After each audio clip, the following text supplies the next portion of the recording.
Hello दोस्तों, good morning. कैसे हैं आप सभी लोग? स्वस्थ होंगे, मस्त होंगे, आशा करते हैं अपने अपने कामों में व्यस्त होंगे। तो दोस्तों, आज एक वीडियो मिली है कुल्लू से। कल 7 जुलाई 2025 को कुल्लू में एक मीटिंग करवाई थी प्रीतम सिंह जी ने एसएसबी गुरिल्ला की। ठीक है, तो उसमें गुरिल्लों को संबोधित कर रहे हैं कि आगे की जो रणनीति है क्या बनाई जाएगी, क्या क्या उस केस में हुआ था और क्यों जो है हमारा सरकार मांग नहीं मान रही है, तो आगे को हमको क्या करना चाहिए। तो इस तरह की मीटिंग उन्होंने की थी, तो उसकी कुछ वीडियो मेरे पास आई हैं, तो उसको मैं आपको अपने चैनल के माध्यम से दिखा रहा हूं दोस्तों। और अपने जो राय है, कमेंट है और वो लाइक शेयर जो भी है उसको कीजिएगा, जिससे कि ज़्यादा से ज़्यादा हमारे जो एसएसबी गुरिल्ला भाई हैं उनके पास वो वीडियो पहुंच जाए। ठीक है, तो वीडियो को देखिए और बताइएगा क्या इसमें करना है। और कभी अगर मीटिंग होती है तो ग्रुप के माध्यम से आपको या यूट्यूब के चैनल के माध्यम से बताई जाएगी। फिलहाल अभी तो बरसात का टाइम है, बता रहे हैं प्रीतम सिंह जी, और रास्ते ब्लॉक हैं, तो इस वजह से ज़रा अभी हो नहीं पाएगा। तो जैसे ही बरसात ख़त्म होती है तो उसके बाद फिर हम दिल्ली जाएंगे। फिर दिल्ली एक वार्ता होगी, उसमें हम जो भी डॉक्यूमेंट हैं एसएसबी गुरिल्लों का वेरिफिकेशन से लेकर डीजी से लेकर तो वो पूरा दिखाया जाएगा। बाकी आप खुद वीडियो के माध्यम से देखिए, सुनिए और लाइक कीजिए। सबसे बड़ा हमारा इसमें क्या प्लस पॉइंट है, जब उन्होंने ये केस है हाई कोर्ट को भेजा तो हमारा वकील थे, उन्होंने मतलब एक दमदार बहस की, वरना वो तो इस केस को डिसमिस करना चाहती थी, नहीं हो पाया उनसे। फिर उन्होंने हमारे वकील से यही कहा कि आप मेरे साथ किस चीज़ की बहस कर रहे हैं। अरे भाई, मैं केस डिसमिस नहीं कर रही हूँ, मैं आपको रास्ता बता रही हूँ, आप गलत रास्ते से आए। अब जो रास्ता मैंने बताया, आप हाई कोर्ट से आओ, SLP लेके आओ, अपील लेके आओ, तब सुनेंगे हम। क्यों नहीं सुनेंगे? बोला हम देंगे आपके फेवर में फैसला, केस आपका ठीक है। वो भी ठीक बोले एक हिसाब से, वो आपका रास्ता गलत था, इसलिए मुझे लगता कि शायद टीके भी ना भी टीके। उन्होंने एक रास्ता बताया, तो तब हमको ये लगा कि इस केस में जान है ना, डॉक्यूमेंट बहुत, इसमें हमने सिलेबस लगाया है, फिर आपकी परफॉर्मेंस लगाई है, फिर जब ये बुलाते थे, फिर जो आपने लड़ाइयाँ लड़ी है वो भी लगा हुआ, फिर फोटोग्राफ लगे हैं, फिर जो कॉन्सेप्ट पेपर है उसमें भी मान चुके कि भाई जो भी वॉलंटियर उन्होंने लड़ाइयाँ लड़ी है, हार्डकोर वालों ने नहीं लड़ी, आपने लड़ाइयाँ लड़ी है, वो भी हमने लगाया। इतने डॉक्यूमेंट लगे हैं ना, तब भी हम आप हार जाए हम तब तो सोचेंगे हम कि कोई न्याय नहीं है, तभी तो सरकार घबराई हुई है। अब सरकार तो अपना पक्ष रखेगी। और अंत में मैं एक बात बताना चाहता हूँ, सरकार हमारी दुश्मन नहीं है, ना ही ये महकमे वाले, SSB वाले तो वो ही लिख रहे हैं इन बिहाफ ऑफ दी, वो तो SSB की तरफ से रिस्पोंडेंट नंबर 2 है हमारा, ये जो डिपार्टमेंट है, ये तो लिखेगा जैसे सरकार बोलेगी। ये भी नहीं चाहते कि ना मिले, लेकिन ये सरकार तो अपना बचाव करेगी। आपके दुश्मन कौन है? आपके दुश्मन। यहाँ वो कहावत है, कुत्ते का बोलो ना आगे, कुत्ते का कुत्ता बैठी। ये शब्द तो बड़ा गंदा है, लेकिन है ना। अरे वो तो कुत्ते की तरह व्यवहार कर रहे हैं ना। यहाँ हम लोग लड़ रहे, पैसा हम खर्च रहे हैं, वो बीच में टांग अड़ा रहे हैं। कोई पैसा उन्होंने ले लिया है, वहां से ठग रहे लोगों को, इकट्ठा कर रहे पैसा। सख्त भाषा तो यूज करनी पड़ेगी ना, सामने आए हम तो बोलेंगे, और उनकी वजह से ये केस वापस आ रहा है।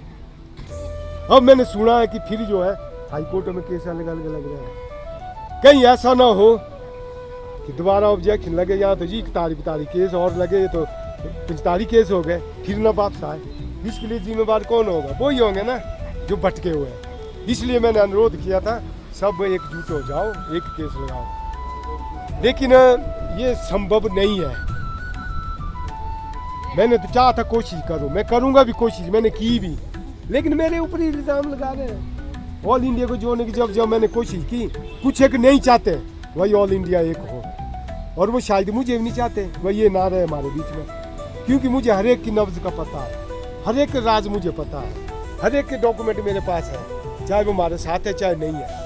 अब वो चाहते कि जैसे कैसे बाहर निकले तो हमको मोनोपोली करने की होगी। मोनोपोली तो नहीं होने दूंगा। हाँ, जो खर्चा वगैरह वो तो चलो हक बनता लेना वो बनता है, और अगर चाहे हम अभी भी एक हो सकते हैं, लेकिन अब इस तरफ भूल जाएंगे नहीं। अब हमने क्या, अपना ध्यान क्या है, एक कोर्ट की तरफ रखना है। और मैं आपसे भी कहूँगा, आपको भी कई भड़काएंगे, भाई ये ऐसा करते वैसा करते, भड़का रहे लोग, तो किसी के बेकाबू में मत आओ। देखो कौन काम कर रहा है। मैं तो आपको श्रेय देता हूँ, आप लोग जोड़ रहे हैं, उसको तो श्रेय देना पड़ेगा ना। अगर आप एक आदमी को श्रेय देंगे, यही कर रहा यही करेगा, मुझे देंगे आप लोग श्रेय, फिर आपका क्या काम? आप तो नहीं ना करेंगे। मैं तो बोलता मुझे मत दो श्रेय, मैंने कुछ नहीं किया। मान लिया मैंने ऑल इंडिया के लिए भी कुछ नहीं किया, जो मैंने किया वो तो मैं जानता हूँ। जबकि ऑल इंडिया संगठन एक समय ऐसा आया था, ऑल इंडिया संगठन खत्म हो गया था। अगर मैं नहीं होता, आज मैं साफ बोलता हूँ, दिल्ली जाके नहीं जोड़ता, तो जो आज बोलते हैं ना कि हम भाई भाई है, वो शायद खत्म हो गया होता संगठन। आज वो मेरे पीछे पड़े हैं, भाई इसको निकालो। अरे निकालो, मेरे निकालने से क्या होगा? आपके दिलों से तो नहीं निकाल पाएंगे, आप तो मेरे साथ है ना। क्या मैं आपके दिलों से निकल पाऊंगा? मेरी ताकत है आप लोग, उनका मुझे कोई भरोसा नहीं आता, क्योंकि उनका मैंने बहुत अच्छा किया, मिलाने की कोशिश की, सब कुछ किया। वही जब मेरे पीठ में छुरा गौप रहे तो किसके ऊपर विश्वास करें? तो मैं उनसे यही बोलूँगा, जो हमारे विरोधी है दूसरे, तो ये जो वॉलंटियर के हित के लिए, कभी जो सबके हित के लिए एकजुट होना पड़ता है। जब तक हम एकजुट नहीं होंगे, अलग अलग नाचते रहेंगे तो ऐसा ही होगा, और इस केस में भी ऐसा ही हो रहा है। तो मैंने मेरी जो है एक बार वकील साहब से बात हुई थी, मैंने उनसे और बात कुछ नहीं की, इनको रोको वाला। मैंने वकील साहब से एक ही बात की थी, मैंने ये कहा था जिनका पैसे हमने दिए ना, कोई भी वॉलंटियर उसका नाम नहीं छूटना चाहिए। अगर छूट गया तो फिर मैं आपको पूछूंगा। तो मैं कहा मैं आपको पूछूंगा, और उन्होंने अश्योर किया मुझे, भाई ये नाम नहीं छूटेगा, मुझे अश्योर है। अब चाहे मैं एक मिनट यारो, अब चाहे मैं संगठन में रहूं चाहे ना रहूं, मुझे कोई मतलब नहीं है। चाहे संगठन में रखो मुझे, चाहे मत रखो। यहाँ तो आप लोग मेरे से जुड़े हैं, मैंने आपकी जिम्मेदारी ली है, मुझे लेनी पड़ेगी। आप लोगों के साथ में हमेशा रहूँगा। तो आगे जो भी आपके विचार होंगे वो आप बता सकते हैं। तो आप लोगों को भी कुछ मतलब अब साथ तो देना पड़ेगा ना। ऐसा मत सोचना, बहुत से बोलते हैं जब आप है जी आप ही कर रहे हैं, आप नहीं होते तो ये नहीं होगा, तो ऐसा मत सोचिए। देश का प्रधानमंत्री मरता है और घर में कोई सियाना मरता है, वो बच्चे और अच्छी तरह जी लेते हैं। ऐसा नहीं सोच रहा ये होगा तो कुछ नहीं होगा। मैं तो सिर्फ आप लोगों के ऊपर ही हूँ ना, आप लोग साथ नहीं देंगे तो मैं कहाँ से? फिर एक इल्ज़ाम मेरे ऊपर लगा, आप तो जी कुल्लू की बात करते हैं, भाई कुल्लू संगठन की, और क्या किया आपने? मैंने कहा मैं इसलिए दोस्तों कुल्लू के उदाहरण देता हूँ क्योंकि मैंने जोड़े हैं ना आप लोगों की सहायता से। मैं उनको एक प्रेरणा देना चाहता था, चलो देखो कुल्लू में इतने जोड़े, मैं तो इतना उम्रदराज हूँ, जब मैं जोड़ सकता हूँ, अपनी टीम मेरी टीम जोड़ सकती है, इतने बुजुर्ग है, तो तुम क्यों नहीं जोड़ सकते? जो समझकार होगा उसको ऐसे जवाब नहीं देने चाहिए थे, भाई तू तो कुल्लू का ही नाम लेता है।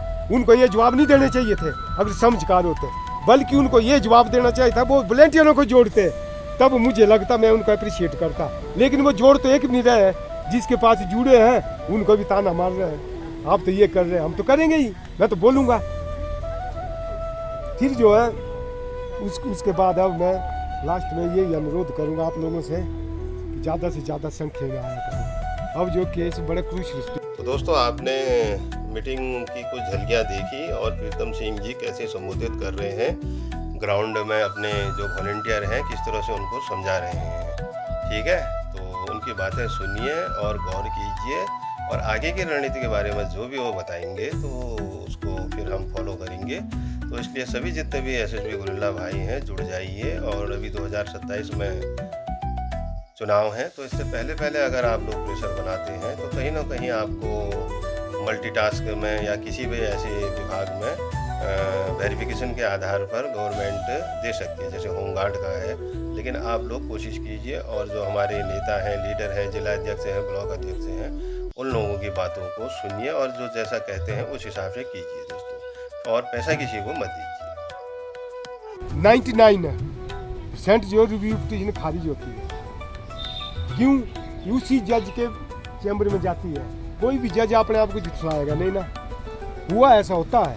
लेकिन हमारा एक प्लस पॉइंट है इसमें, क्योंकि जो भी उन्होंने, जो वो जज महोदया थी हमारी, जो भी उन्होंने फैसले दिए, लगभग सब ने क्या है रिव्यू पिटीशन लगा रहे सब। उनको लगता है कि भाई हमें न्याय नहीं मिला, हमारे साथ बड़ी सख्ती हुई है।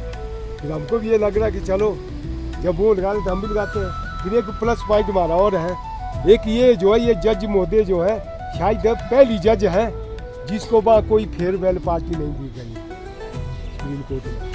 वो क्यों नहीं दी गई? वकीलों ने इनका बहिष्कार किया, कोई कारण होगा ना। अब हम तो कौन होते, जब वो वकील ही नहीं दे रहे, इसका मतलब था ना कारण स्पष्ट है। हो सकता है वो भी जज महोदय देखे।